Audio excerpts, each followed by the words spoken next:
No, no, no, no, no, no.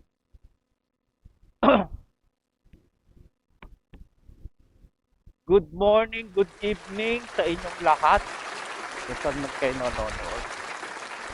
Ang inyong bagong vlogger na hindi alam kung anong i-content. Ako nga pala ang iyong Tito Odi. Welcome to my Tito Odi Show. Opo. Ngayon, hindi ko alam kung anong magiging topic natin, no? Actually, pag-usapan natin tong ano ba to? Yung ang tagal ng issue, mga ilang weeks na, matagal din, no? Pakatagal din. Yung kay Jokoy, no? Hindi na makamove on yung mga ano, no? Hindi na makamove on yung mga netizen. Yes, netizen kasi marami. Pag isa lang netizen, ganun ba yun? Ayun, no? Si Jokoy, masyadong ano masyadong dinibdib ng mga ano, no? Mga fans ni Taylor Swift, no?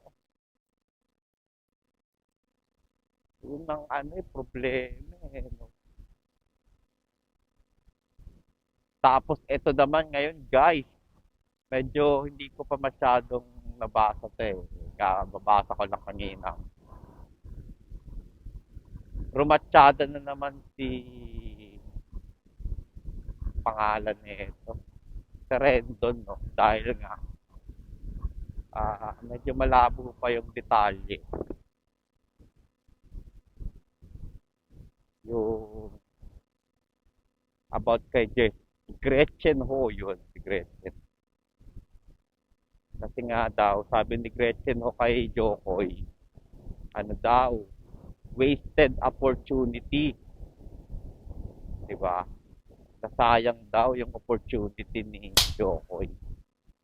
Ito medyo blur lang kasi yun nga, nagkakape ko tapos nabasa ko lang yung comment ni paring Rendon Labador.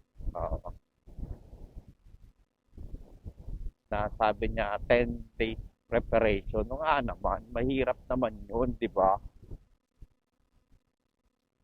Ang hirap nun. Mahirap yung ganun. 10 days preparation. Tapos magpapatawa ka ng tao. Parang ganun yung gustong parating ni Boss Rendon. Which is, tama nga naman si parang Rendon doon. Si Ma'am Ma'am Gretchen, no? Yun naman ang opinion niya. Sinayang niya yung opportunity. Well, I think, siguro, on my opinion, wow, maka-opinion, nakala mo professional. Siguro kung, kasi biglaan talaga yung kay Jokoy, eh. Parang sinabi, hinatak lang daw siya, eh. Hinatak, eh, no? I mean, 10 days before yung Golden Award, bigla siyang in-inform. Siyempre, bilang comedian ka, alangan namang yung mga materials mo, kasi may mga materials yung mga yan, eh, na tinatawag. Alangan naman na bigla nilang ulitin, di ba? Nakakaya naman Golden Globe Award yun, eh. Di ba? Tapos ano pa, syempre puro celebrity yun.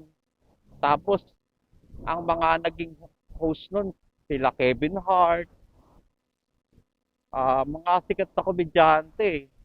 Tapos yung, alam ko dun, kalimutan ko yung pangalan, yung sinampal ni Will Smith, naalala niyo yun, guys. Kasi nga, naging foul din yung joke niya dahil dun sa asawa niyang may Alopecia yun. Opo. Parang, I mean, yun yung naging topic niya eh. Yun. So, tingin ko, no, sa may, pag mag-host ka sa Golden Globe Award, may sumpa eh. Magkakaroon talaga ng ano eh. Ano ba, gulo na itong coaching staff. Bilisan mo naman, Brad. Yan. Yun nga, no. May sumpa yung Golden Globes Award na pag ikaw nag-host, mayayari ka eh, no. Yun lang, guys, no. I mean, siguro itigil na eh, no. Move on na lang. Wala namang nasaktan. Hindi naman nasaktan yung buong mundo, no?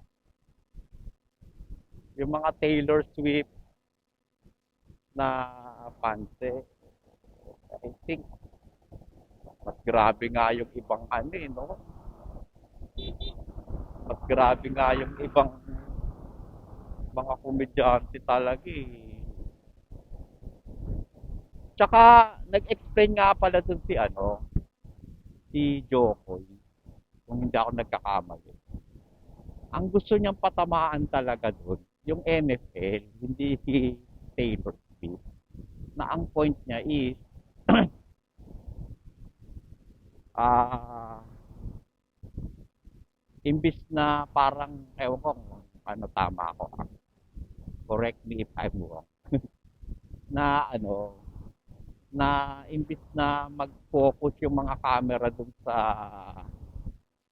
laro, eh laging si Taylor Swift na lang yung pinopokus, gano'n. So, di ba, naaagaw yung attention, yun ang ano dun eh. Which is, yung joke na yun, real talk. Ganun pala yung mga, akala ko kasi ang mga Amerikano, no, hindi sensitive. Sensitive din pala sila. Di ba, pag mga Amerikano, ano, straight yan eh. Kumbaga, pag ayaw nila, ayaw ko sa'yo. Diba? Ganun sila eh. Hindi sila yung katulad natin na iniisip yung, uy, putik.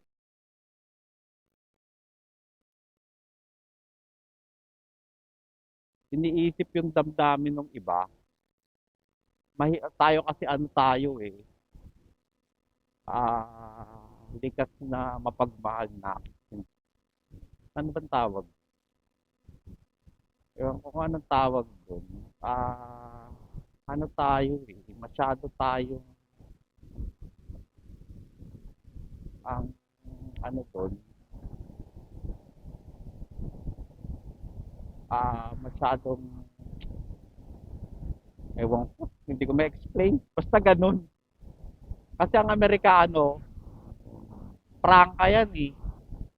Pag sinabi niyang ayoko, ayoko. Sa atin kasi, ayaw na natin, hindi pa natin sinasabi. Ganon tayo eh. Yun nagiging ano eh. Yung kumbaga nahihiya tayong sabihin.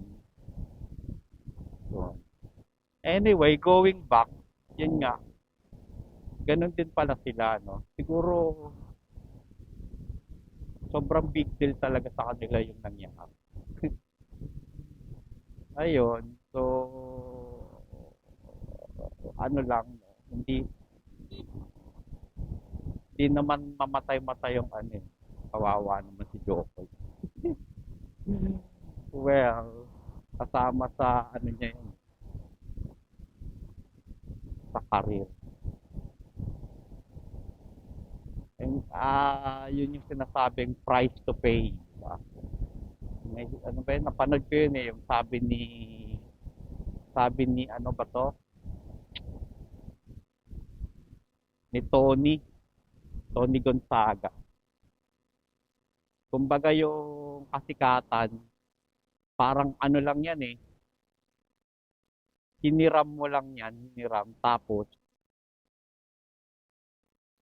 syempre, di ba pag may utang, kumbaga inutang mo lang siya, syempre dapat mong pagbayaan. So, ganun siguro. Minsan,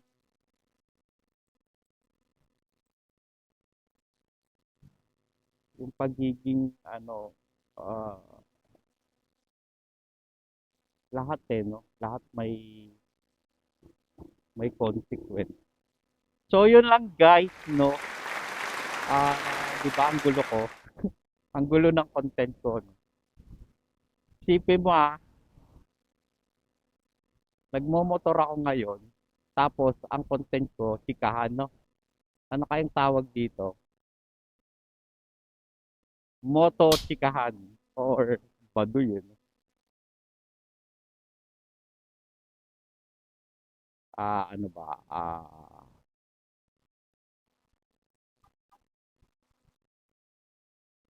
Ano ba pwedeng itawag? Moto chika? Pangbading ang puta. Anyway, yun nga, no? So sana, makagawa pa ako maraming content. Kahit anong content. This is your Tito Odi. And thank you for watching my Tito Odi show. Bye.